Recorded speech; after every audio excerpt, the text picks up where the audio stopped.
Hello, my name is Heather Patterson and I'm a member of the advisory board for Action on Hearing Loss, and I want to give some information about a new project which is going to be happening all over Wales for deaf people and also hard of hearing people.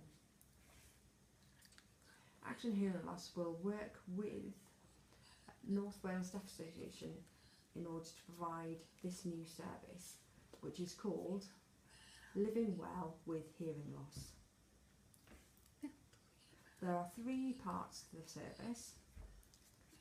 Firstly, we provide monthly hubs and meetings across Wales to provide equipment demonstrations, information regarding local services. Secondly, we also provide home visits, so people can visit you in your home to check what equipment you have and to check that it's working properly, and could also refer to other organisations for support. And thirdly, we provide advocacy training for people who want to become volunteers. If you're interested in becoming a volunteer, you're very welcome.